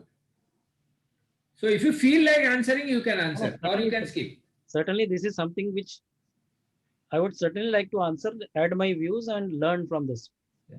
Sir, my view is like looking to practicality, because although the GST law nowhere restricts you to file a return with your outstanding liabilities, but Correct. since GSTN is blocking it and you are not able to file your return or 3B Correct. without making the entire payment of tax. Correct. Now, since this is let's say 1 lakh was to be paid and we have paid 10 lakh rupees Correct. as an example. Correct. So I would have shown that 10 lakh rupees in 3B. Yeah. And thereafter I have paid that and used that set off that 10 lakh rupees from my electronic cash ledger. Correct. So now there is no balance in my electronic cash ledger. Correct. So where is the question of using the 9 lakhs extra paid in my future adjustment? That will never be permitted to me because the GSTN will not allow. There is no adjustment because it's not a credit. Electronic credit. Had it been a case, what we could have done is, had the circular have said that जो 9 लाख रुपए आपने extra payment किया, that you can utilize as a credit, and therefore you can file subsequent months 3B claiming this to be a credit excess paid. So there is no liberty like that. Correct. So I feel that yes, you are absolutely correct, and my reading also says that there is no such provision of adjustment of tax. Okay. Although the law nowhere restricts payment of tax with outstanding liability. So therefore, had it been a allowance or permission by the GSTN, so in next month, in the subsequent period, I would have filed a GSTR 3B with 9 lakh rupees liability not paid, and would have adjusted by way of a let's say DRC 03 or some other mechanism. But there is no such mechanism provided as per my awareness. Correct. Now, this is one thing. Now, so far as refund is considered, again, I would say that there is no balance in my electronic cash ledger or credit ledger. How would I have claimed? What will be the cause for claiming that refund? So my submission to this would be that we'll have to write back to the officers and represent back to the officers that this is a 9 lakh which has been paid inadvertently by mistake, and therefore it becomes an eligible amount refundable to me, and there should be a procedure for claiming such kind of refunds. Otherwise, electronic cash ledger, credit ledger, if it is nil, I don't find any scope of getting a refund of that, even though the circular says it. And erstwhile service tax provisions there was rule 6.3 and 6.4a was there, and it was specifically allowing the adjustments subject to conditions. Correct. But in the GST, I can't find such kind of provisions. No such and that's the reason. And secondly, circular is coming out with clarification, but there is no provision. So the problem is concerned. Refund is you know, you have already been to courts on various occasions which you have shared for refund. So getting adjustment is a reasonably simple and easiest route. Yes, sir. But tomorrow you should not bounce back that adjustment is also rejected, and by the time limit for filing refund is also gone. No, but sir, my submission would be how to adjust it. That is correct. But there is no mechanism provided. Yes. You do not have your cash ledger or credit ledger balance because that is already set off against the 3B that has been wrongly filed. Correct. So how to set off that? Yes. So we'll have to ask the mechanism, and the mechanism can be provided by the court. Correct. Thank you very much, sir. Thanks for taking this query. One question in the chat box or question answer. Sir, we are coming to that. Before that, Ravindran ji has already has mailed that query to us, and he is there to let us ask him. Yes. Please. Go ahead. You can unmute yourself, Ravindran ji, and ask your query. Yes, sir. Yes, sir. My question is simple. It is December 2019. The client exporter has filed the export turnover in GSTR 1 under table 6A without LUT, with LUT instead of with payment. GSTR 3B is correctly taken. Now the question is refund is held up as on today, because there is no error in the ICGate also. So GSTR 3B, 31B correctly done, GSTR 6.1, whatever the thing, it is inadvertently instead of with payment, it is shown under LUT, 0. Now, from GST, it is already, data is gone to IceGate. When checking the IceGate, they are saying there is no error at all. In approach it is the case in Tuticorin, approach the customs official also. They are also in the same view because there is no error, we cannot do anything. What is the remedy? So this is the common answer that they are giving. Ki this is a system based. System does not permit us to do anything. Correct. I think get it rejected and go for the appellate mechanism. This is one, or the writ courts. There is no other. No, sir. Here is not a getting rejected because there, as per the record, there is no error at all. From the record, the record is sanctioned. Sir, when I say rejected, I mean you represent a letter with a letter to the officer that this is the real position and I am eligible for this refund, but this refund is not been given to me. He will not revert back because he do not have any of that power. Orally आपको बोलेगा लेकिन written में नहीं बोलेगा. So the only course would be to approach the honorable courts. Wow. There is no way out, sir. The other way can be to write to the highest of the authorities. That is done. They are saying approach customs. So nothing will happen, sir. You will have to approach the court. Nothing will happen. Okay, thank I'm you. sorry to say this. Yeah, great. Thank you. Practical. Okay. Yeah. Thank you, Ravindranji. Yeah, sir, there is one more question from Shraddha, Sangvi Shraddha. Shraddha, you can unmute yourself and ask the query. Shraddha? Yeah. Yes, sir. Sir, my question is, if the tax is paid under wrong head, then whether this time limit of 2 years will apply to such payments. For example, if 17-18 audit is being done now, and we discover now that instead of CGST, we have paid IGST. And under audit, the client has paid the correct tax IGST, but while claiming refund of CGST, SGST, the 2 years time period has been crossed. Correct. So now, whether it will be hit by 54(1), sir, time limit. So I believe this is a situation being squarely covered under section 77 and section 19 of the IGST. So since it is a situation wherein we have adopted as an interstate supply, although it was an interstate supply and therefore the payment was wrongly collected and paid, I am of the belief, which I have already shared, I am of the belief there is no time limit which is applicable to you because this is a substantive right which is given in the law and it is not read with 54. Although the provision will be that, although the filing pattern will be that, but I am of the belief that there will be no time limit. Although the officer will be pressurizing and he will be saying that you have exceeded your time limit and you are not eligible. But as per me, there is no time limit for section 77. Okay, sir. Sir, and I have one more question. Can I ask, sir? Yeah, can you put on your video, please?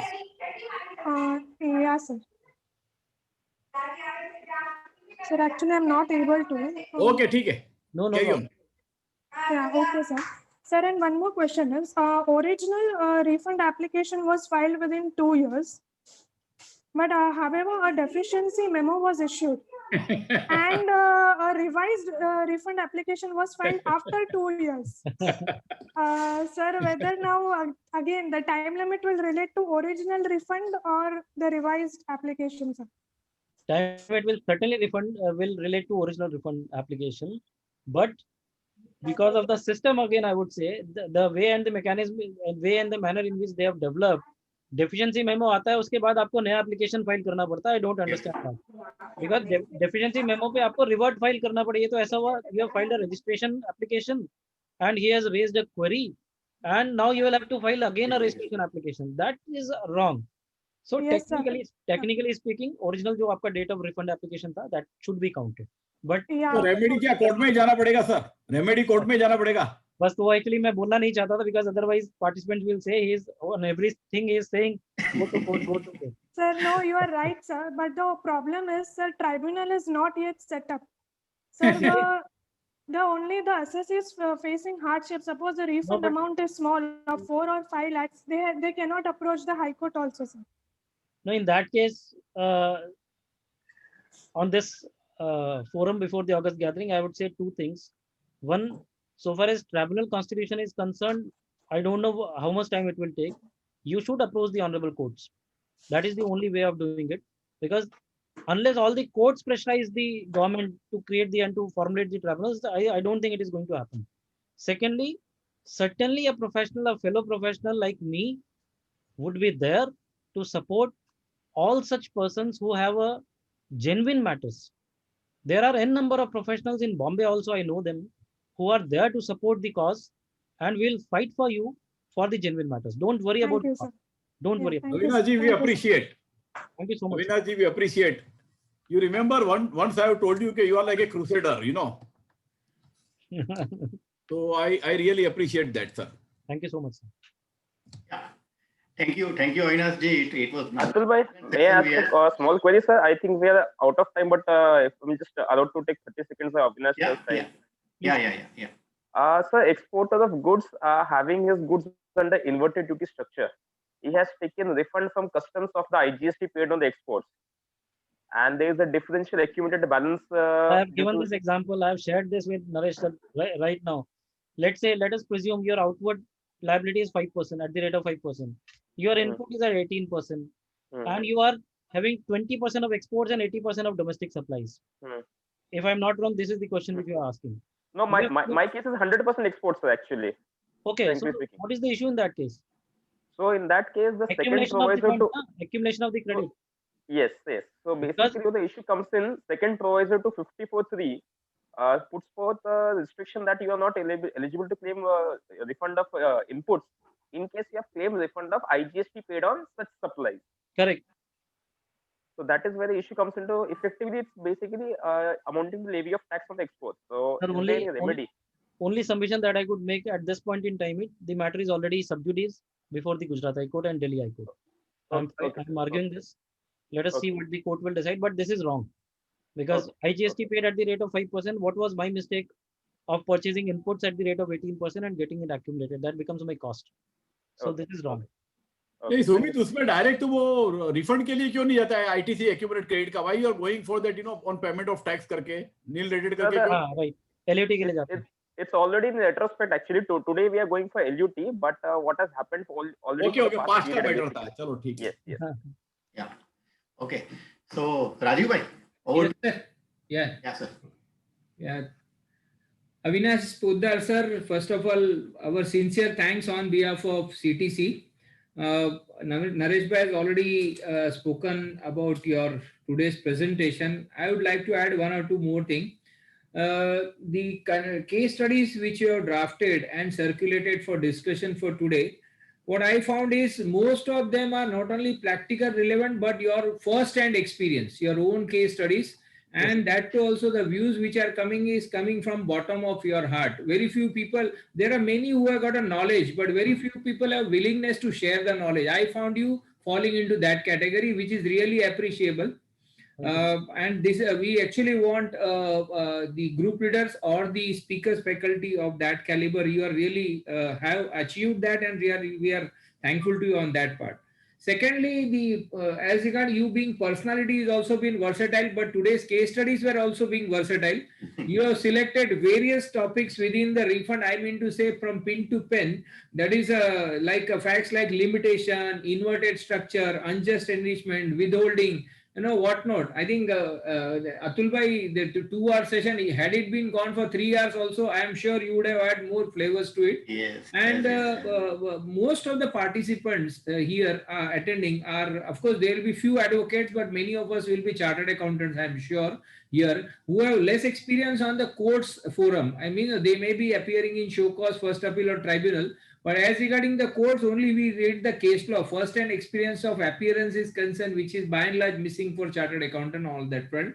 And you are kind enough to share how one should approach. Like I was asking you whether your petition was admitted. So non-response from the department is also a cause. This is something very, very important. So we got to know many new things. I really sincerely thank on behalf of CTC to Avinash ji, looking forward for many such occasions in the time to come. And thanks on behalf of CTC.